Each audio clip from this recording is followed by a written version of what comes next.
So a lot of you guys have asked me to go back and remaster Original Sin, and it makes sense, right? We covered it when it originally came out like 10 years ago. A lot of things have changed since then, but it's also a linchpin story, meaning this is one of those stories that kind of bridges between what Marvel was doing and what Marvel planned to do after, which is to say, if you look at something like Jonathan Hickman's Avengers, the New Avengers, there's a lot of things that come out regarding the incursions as far as Original Sin is concerned. So one of the things that happens here is that this story initially opens up with an explosion on the blue area of the moon, specifically in the Watcher's watchtower. And one of the last thing the Watcher says before it happens is, "I see you." Basically, he sees the person that's launching the attack. And so at that point, you switch over to Captain America, Wolverine, Black Widow, and Nick Fury. And the four of them are just kind of in a diner, right? Just, I don't know, hanging out, drinking, whatever, making conversation. And Captain America gets a phone call from Thor. And because of the nature of Thor kind of being, I wouldn't say in a state of panic, but a heightened state of alert and duress, of course, it draws the attention of Captain America in combination to what Thor is saying. And so that leads to the four of them traveling to meet Thor on the blue area of the moon. Now, a little bit of an explanation here. For those of you guys who are unfamiliar with this, there is a lot of history behind it. I'll try to condense it down as much as I can. But when it comes to the blue area of the moon, it is a portion of the moon created by the Skrulls. That there was a point when the Skrulls were a very kind of warring, barbaric race. They ended up becoming a more peaceful and benign race. They visited the Kree, they visited a race called the Kotati, and they basically gave each race an opportunity to show what they were capable of given various resources. The blue area of the moon is where they were put, and it's a portion of the moon that has oxygen. That's why you have beings like the Inhumans who reside there. Apocalypse was there at one point in time. I'm pretty sure Magneto used the blue area as a base of operations. So people have kind of been back and forth in this segment, but it's why the superheroes are able to walk around in this portion of the moon. Now, when they get here, Thor addresses them and he says, "There was blood floating in space. Then I noticed the smoke on the blue area of the moon coming from the Watcher's lair. I came inside and I found this. I had Mjolnir circle the moon many times. There was no one else to be found. Whoever was here, whoever did this, they had already fled like craven trolls." And that's where Iron Man, of course, who's also been called in here as well, is just kind of like, look, right, we can't jump to conclusions here, right? He says, for all we know, this could have easily been some sort of accident. I mean, like, look around you, right? I couldn't tell you what most of the stuff even does, and I'm the smartest guy I know. There could have easily been an explosion or anything else. And the response of Nick Fury and kind of seeing all this is he's like, I'll just say it, right? It doesn't take a super genius to see what happened here. Somebody murdered the Watcher. Not only did somebody murder him, but it turns out they removed his eyes. It's a pretty gruesome sight to behold. But when they're kind of analyzing this whole thing, you have some incredibly capable people here. It is something to kind of keep in mind. Of course, you have Iron Man, people like that, but you've got Wolverine and you've got Nick Fury. These guys have seen more than their fair share of just pretty horrific scenes, so they're able to make quick work of what had gone on here. For example, one of the things that Natasha says is she says it was a gun, and judging by the blood splatter, I should know, right? I've seen a lot of blood splatters, and if we're lucky, there's still a bullet lodged inside his skull. And that's where Wolverine's like, what kind of gun could kill the Watcher? This guy is, by all standards of measurement, a cosmic entity. But with the recognition that his eyes are gone, that they were carved out post-mortem. And it's like, what kind of person takes another man's eyes? And so that's where a lot of these questions start to come out, right? Is it some kind of a sign?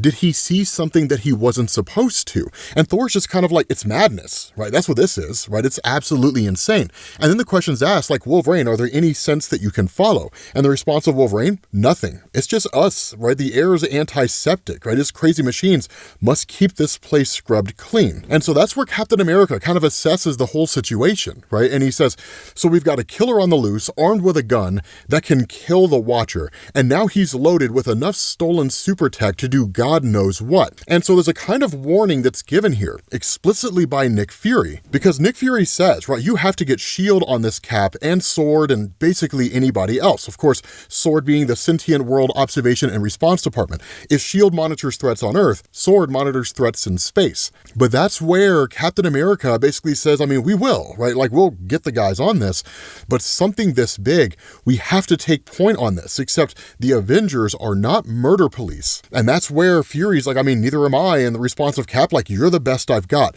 And so Nick Fury pulls Captain America to the side aside and he says, you realize the list of people who even knew the Watcher existed, let alone who could have done this, is extremely short. And not all the names on that list are bad guys. This investigation could lead to some very dark places. And the response of Cap, the only thing that matters here is somebody was murdered. And we have to get to this, right? We have to find out what actually happened. And so at that point, you jump to the necropolis and you basically pick up with Black Panther. Now, one of the things to know, for those of you guys who are kind of unfamiliar with what was going on at Marvel at this point in time, this took place after the events of Doom War. And Doom War was a story where basically Black Panther, T'Challa, had to pass the mantle to his sister Shuri. And so he doesn't really operate within the city of Wakanda as the actual Black Panther. He's more ceremonial Black Panther. And so the necropolis is where he resides. That was established in Jonathan Hickman's Fantastic Four. And the necropolis is actually where Black Panther goes to commune with his ancestors. But this essentially operating as his base of operations, he's talking to someone whose identity he doesn't necessarily know. And this person is like, you may have heard, right? There's been a murder on the moon. And the response to T'Challa, I've heard, right? There was an alert from Captain America just before you called. Though, let me guess, you know something that he doesn't. And this person simply says, I know that there are some jobs the Avengers just are not cut out for. This is one of them. And when Black Panther asks, right, what makes you think I'm cut out for it? The response of this person, I think you're used to going places the Avengers wouldn't dare. And that's an important thing to understand. Those of you guys who are watching this and know the history of Black Panther, you know things like T'Challa originally joined the Avengers to keep an eye on them and to make sure that they were not going to become a credible threat to Wakanda. And so this guy is used to doing things that the Avengers would sometimes consider to be a little bit shady. To say nothing of when he became Daredevil, right? Black Panther, the man without fear, that was pretty dope, right? But he's like, I'm not really sure this was meant to be a compliment, but this guy just says, take it from me, it was. And so images are sent to T'Challa and he asks, like, what is this, right? What did you just send me? And this guy just says, a trail, right? One that I've been following for a very long time, one that goes in a lot of different directions, but only leads to one place, the unseen. It leads to the original sin. And so for the most part, Black Panther picks up on the fact that this guy's being incredibly cryptic. But at the end of the day, it's a mission that's being offered here, right? You have a chance to essentially find out who it was that killed the Watcher, but to actually understand why they killed the Watcher. Because the reality here is what I'm asking you to do and what you're going to have to do are things that Captain America just wouldn't be willing to do. And so what ends up happening is a team was basically put together by this guy and presented to Black Panther, which initially he's kind of like, okay, this is never going to work. Because it turns out that two members of the team that have been assembled here are Emma Frost and Ant-Man, which is just the most unlikely combo that you could possibly imagine. Scott Lang and Emma Frost, right? When do you ever see those two guys being thrown together? Of course, Scott Lang makes a few jokes about being, teamed up with Emma Frost and what benefits that might provide. But you also end up finding out that a couple other members here are Doctor Strange and the Punisher. Now, of course, the Punisher at the moment is in the middle of what you and I might call helping a criminal understand that it's in their best interest to provide him information, if you understand what I'm saying. He's torturing this dude, right? And in the middle of all this, where this guy's like spilling the beans saying, look, I don't know what you want or anything like that, Doctor Strange appears and it's just like he's telling the truth, right? He says, believe me, I see things other men cannot. And that's where Frank is just like, I know he's telling the truth, right? The first 15 minutes were for making him talk. The last hour was because he deserved it. And so at that point, Doctor Strange's like, he's had enough, right? Like, we have to get out of here. And that's where Frank's like, when I'm finished. And Doctor Strange just teleports the criminal away. And then he tells Frank, right, I sent him to a dimension ruled by beetles the size of Dobermans. Surely even you must approve of this. And that's where Frank Castle, keeping in mind, this guy doesn't take lip off of anybody. He just says, get this straight, Doc. We are not friends and we are not partners. Do that again and I'll shoot your kneecaps off. Now, let's get this over with.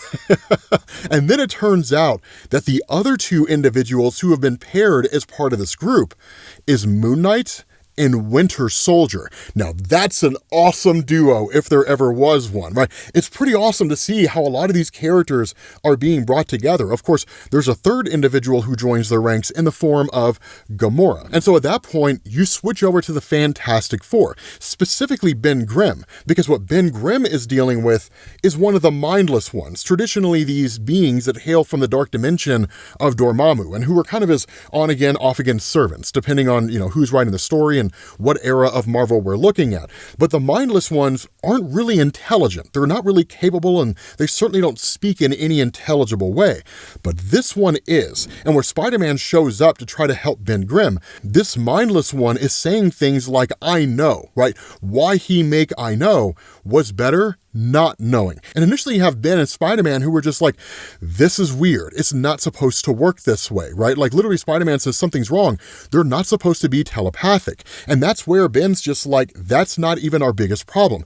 Did you see what he's got in his hand? And that's where this Mindless One says, knowing is pain. Make I not know again.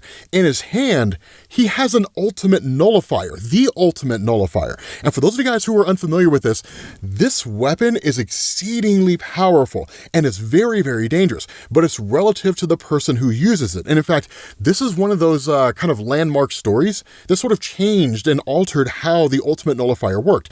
In years past, the idea of the ultimate nullifier is that if somebody had it in their hand and they pointed at a person and they used it, it would make it as if that person never existed. But what this story does is it shows that a person can use it on themselves without eradicating an entire city or even an entire universe or something like that.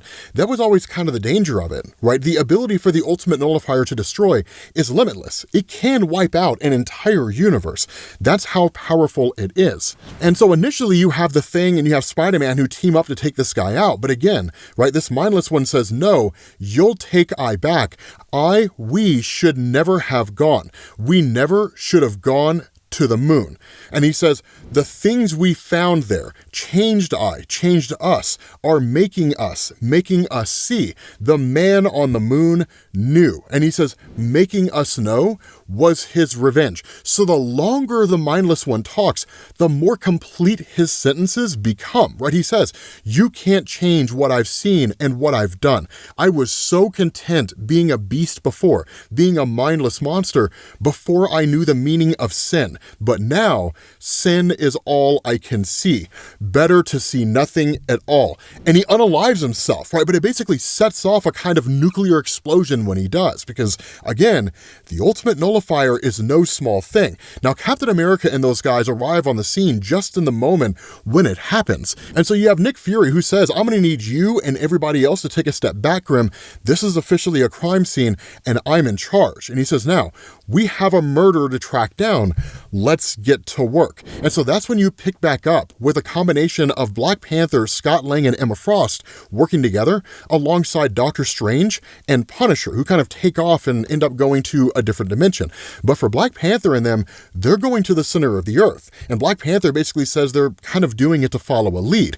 At the same time, Gamora, Moon Knight, and Bucky Barnes are going out in space for a mission of their own. And so while all that's happening somewhere else, you kind of have these enigmatic individuals, seemingly the ones behind it, who talk about the idea that they can't control the Mindless Ones anymore, that they're changing too fast, right? The things that we stole, somehow they're evolving us, they're opening our eyes, aren't they, right? And that's where one of these guys says, yes, but it's not our eyes I'm interested in opening. And they end up revealing they have one of the Watcher's eyes. Now that's going to be a major focal point of this story, right? With everything going on. But that's where things really start to thicken out, right? As far as the plot goes, because initially you have Black Panther and Emma Frost and Scott Lang, who here at the center of the earth come across the Maloids. And where Emma Frost can kind of pick up on their thoughts, right? The idea that they're essentially fearful. Black Panther, in kind of surveying the situation, tells her this place was never meant to be found, right? Every murderer leaves a trail. And he asks,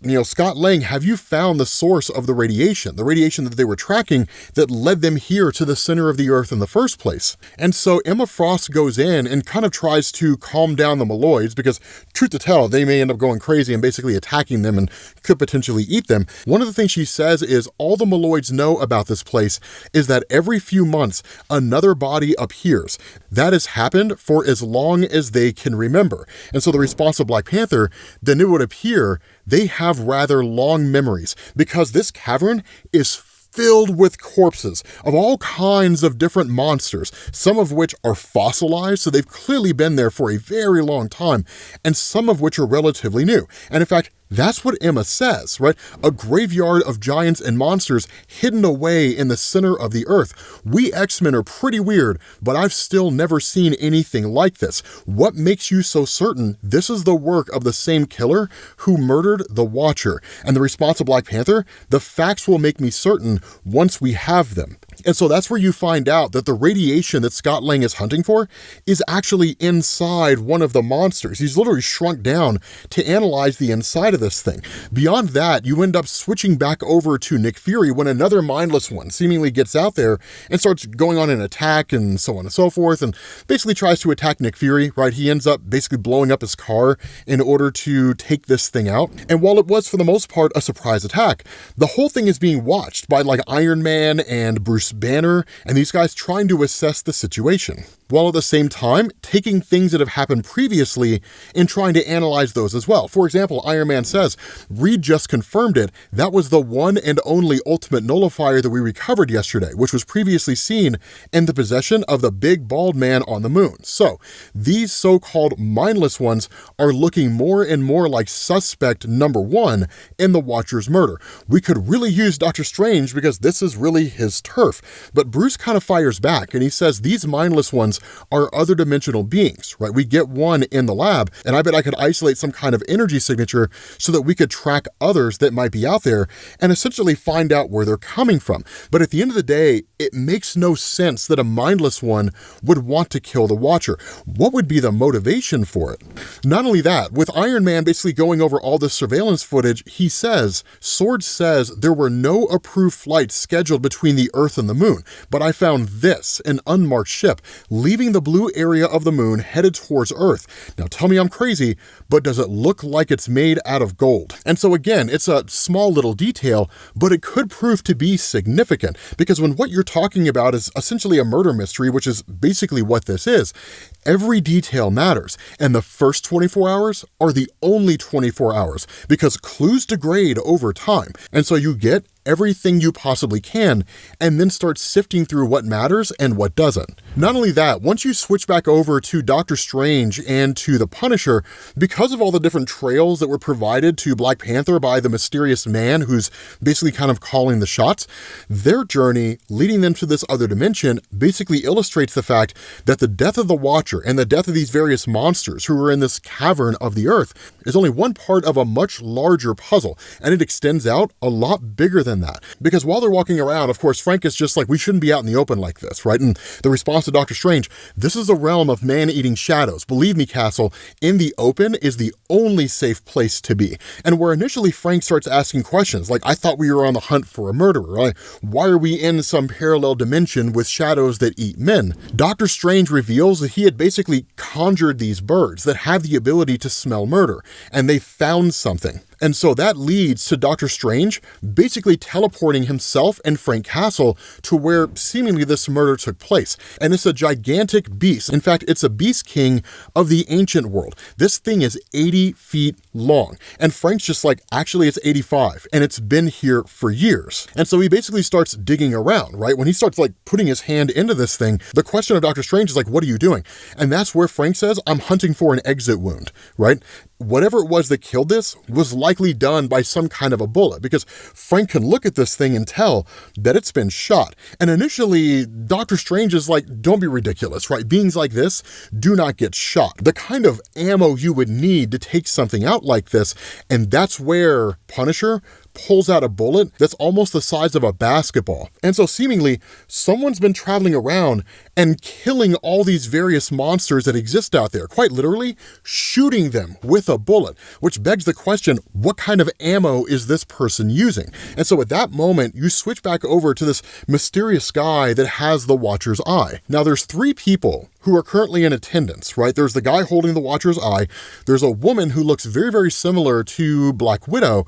And then there's a man laying on the bed who doesn't look that dissimilar from basically the Thing. But in the midst of all of this, they're kind of having a discussion about how the Avengers will eventually track them down. The Avengers are incredibly capable, and surely they're going to find some way to trace the energy signature of the Mindless Ones and figure out where they're coming from, which is precisely this location. And that's exactly what happens. Thor, Iron Man, all these guys descend onto this building and they start calling out the Mindless Ones. And that's where this girl basically ends up going to what's basically a weapons vault and grabbing a whole bunch of guns. And then we end up finding out she's exterminatrix, right? Oubliette Midas. Now, something to note here is that the reintroduction of Oubliette Midas was basically an attempt by Marvel to reinvigorate interest in her character for comic book readers. It didn't work, and in fact, she's not going to be important at all for the remainder of this story. But just for the sake of an explanation here, she's the daughter of a guy named Dr. Midas, the guy who looks like the Thing. And Dr. Midas was a guy who basically tried to give himself abilities in the same way that the Fantastic Four got them by using cosmic radiation. Ultimately, it transformed him, and it gave him the power that everything he touched turned to gold, hence the name Midas. But Oubliette's not really his daughter. I mean, she is, but she's not. It's more like his adopted daughter, right? Truth to tell. But the fact is, as far as she's treated by him, she might as well be his daughter. What's really important here, and the only significant takeaway behind all this, because Exterminatrix is defeated immediately as soon as she emerges, what you have is all these Avengers and X-Men, Fantastic Four, who were gathered here to confront the person that has the eye of the Watcher, and presumably the person who murdered the Watcher, because that's what it looks like, right? This is the guy who killed the Watcher. This guy removes the cloth off of his head, but he does it in one of the most amazing ways ever. Because Captain America says, put the eye down and step away. And this guy says, no, I don't think so, right? See, we're not the murderers you're looking for. And this is not an eye anymore. It's a bomb, and it's a bomb full of secrets. And what do bombs do?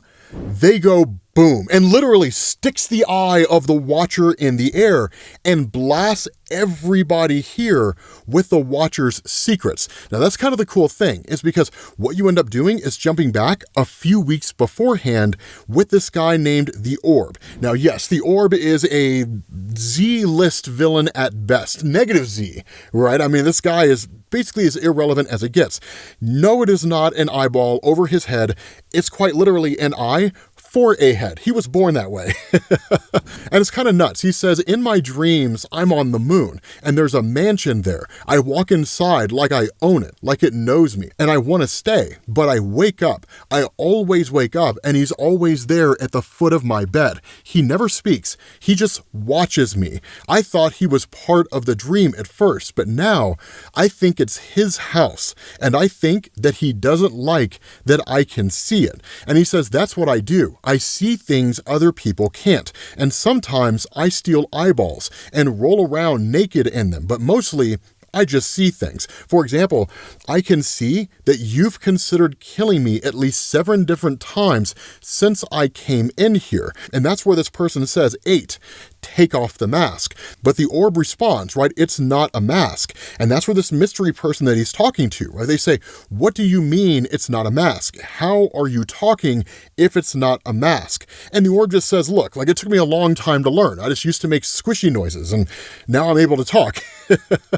And that's where you learn that a kind of deal was initially worked out here, right? Where the Orb says, what do you say, Dr. Midas? Do we have a deal? Shall we rob the man in the moon of all of his secrets? Because for them, it's basically just a heist. They're going to go into the Watcher's lair, they're going to steal a whole bunch of the Watcher's stuff, and then either sell it off to the highest bidder or use it to make themselves wealthier, whatever the case happens to be, even though Dr. Midas is already exceedingly wealthy. But the other big thing that's kind of revealed here, right, is that they're the ones that got their hands on the Watcher's eye by just showing up to the moon and stealing the Watcher's eye after the Watcher had been killed.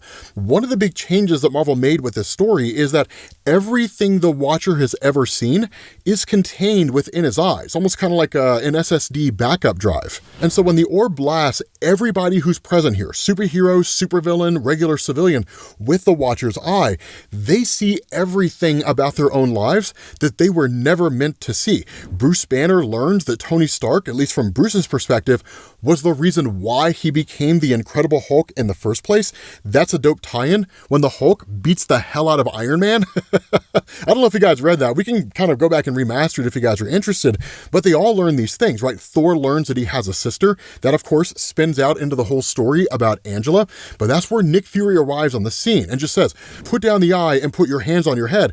You're under arrest for murder. And that's where the orb is just like, there's no need for that, right? I'm not the one that you're after.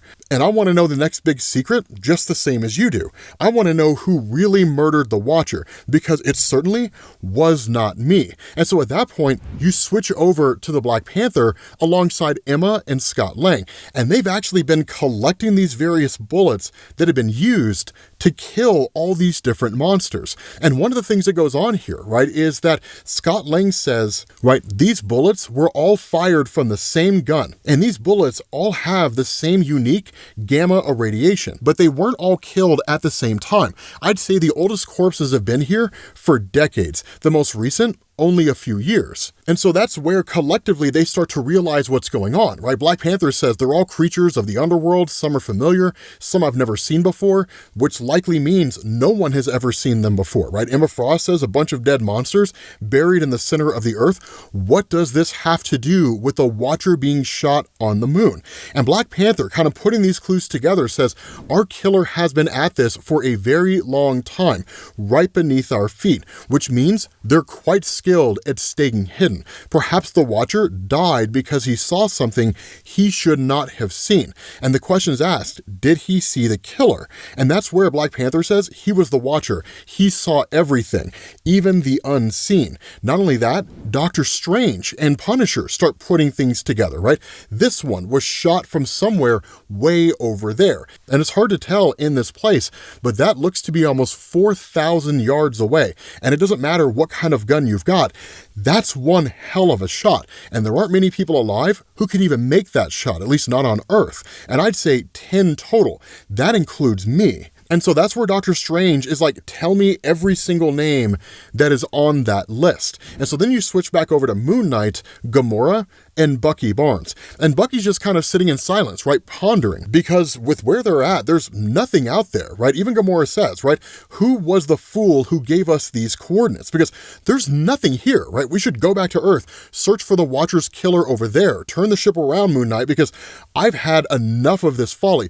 And that's where Bucky says, no, right? We were told there was something here, so there is. Keep going, Spectre. Keep flying around. We will find something here. And so what ends up happening is that as they continue on, they end up coming across basically a trail of shell casings. They're all just floating in space. And so, of course, they follow the trail, right? Moon Knight says, when you follow a trail of bullets through space, you expect to find something pretty crazy at the end of it. Some big, dead, floating space god full of bullet holes. Maybe Galactus with a giant machine gun. And instead, we get a whole bunch of nothing. The bullet trail ends here, but my ship scanners show no life forms, not even dead ones. Right? He says radiation levels are extremely high. And so did our killer wipe out an entire civilization? Is that what we're looking at here?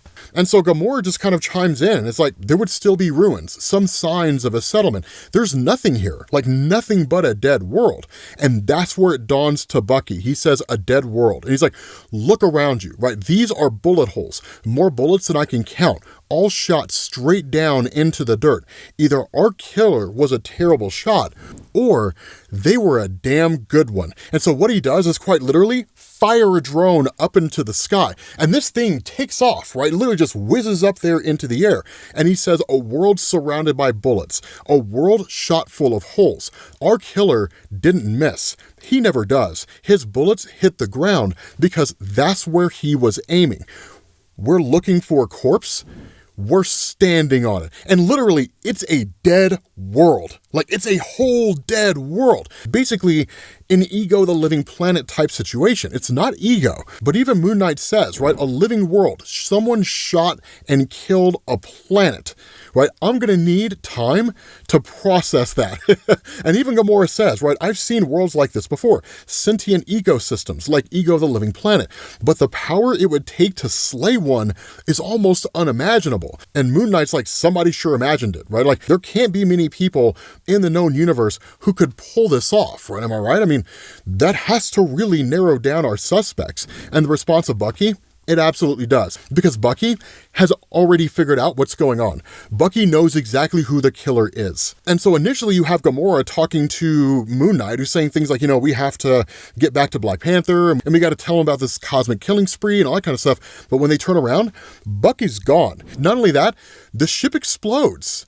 Right? And that's where Gamora and Moon Knight are like, oh my God, like the killer's been right in front of our face this entire time. And so at that moment, you switch back over to Nick Fury having this conversation with Wolverine. Wolverine says, you better get in here, right? This eyeball guy is ready to start talking. And that's where Nick is like, that's what I'm afraid of, right? An eye full of secrets. But last I checked, the Watcher had 2. So, who's got the other one? And that's where Bucky walks in behind Nick Fury. And Nick's just like, what the hell? And he's like, Bucky, where did you come from? Bucky just kills him on the spot. And where Nick Fury is like, why in the hell would you do this? The response of Bucky, no more hiding, Nick. No more running from our secrets. No more turning a blind eye. And where Nick is just like, Bucky, I never liked you anyway. The response of Bucky, no more, Nick. Then he just kills Nick Fury on the spot and says no more secrets. And so following that, Bucky shows up on the blue area of the moon with the head of Nick and just talks into this arm piece. And he says, I know you're out here and I know you can hear me.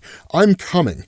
And I'm bringing a friend, and then just jumps back into this teleportation device again. Following that, you pick up with Black Panther, Emma Frost, and Scott Lang. Well, they're all kind of talking about what's going on here, right? And it's just like, do you guys see this, right? Like Avengers Global Alert, one suspect in custody, multiple others at large. And of course, Dr. Midas is kind of a part of it, and he says, I maybe buy him for the Watcher job, but not for what we've just seen. Right? And that's the response of Emma. Men that wealthy tend to get bored quite easily.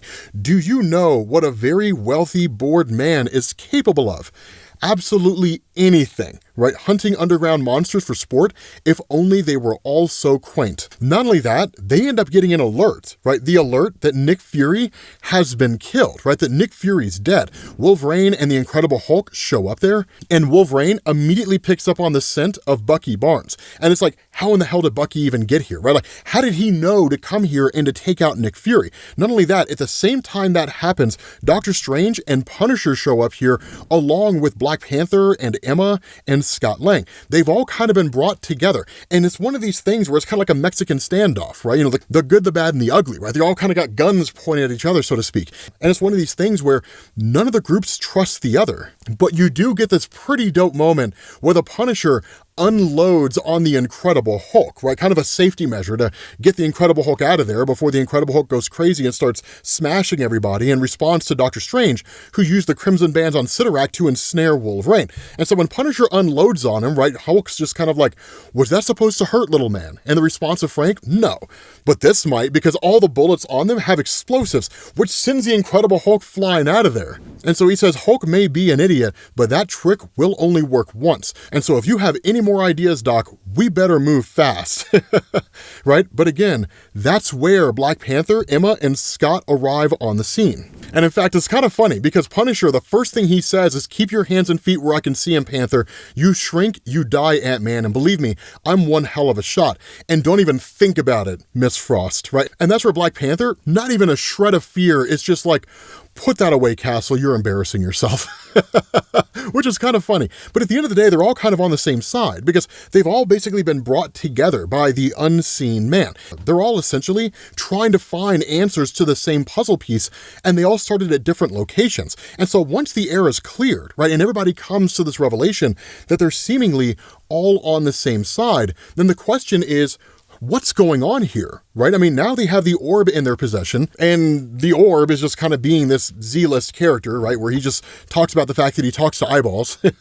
One of the things he does talk about is the idea that the second eye of the Watcher is close. And he even asks, right, don't you hear it screaming? And so you kind of have everybody else basically bickering back and forth, right? You've got Dr. Strange where he says the orb admits that he was on the moon when the Watcher was killed, but mostly he just speaks gibberish, right? Emma Frost says, judging by his mind, if you can call it that, gibberish is the best that he can manage. The response of Punisher, he was working with Dr. Midas, right? Like, do we have any idea where that guy is, right? But that's where the orb says the eye is here, and it's not alone. And they realize Bucky Barnes is watching all of them. And Bucky just says, just so you know, I don't trust a single one of you, and I expect the feeling is about to be mutual. And so initially, of course, they all turn their guns on Bucky because he's standing there as the guy who killed Nick Fury. He's got Nick Fury's head in his hand, but he just says, stand down, the both of you, right? There's nothing to be gained from us fighting each other.